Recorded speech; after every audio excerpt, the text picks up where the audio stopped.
হয়তো কোনো দিন ভুলে যাবে তুমি, ভুলতে কি পারবো তোমায়।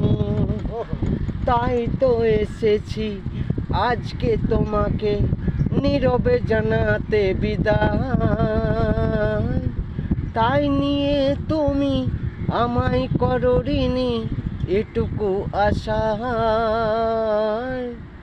ও তোমারই চলার পথে দিয়ে যেতে চাই আমি একটুকু আমার ভালোবাসা। আমারই জীবনে ও গোমর বন্ধু আছে শুধু তোমারই গান। তাই তো এসেছি আজকে তোমাকে নীরবে জানাতে বিদায়।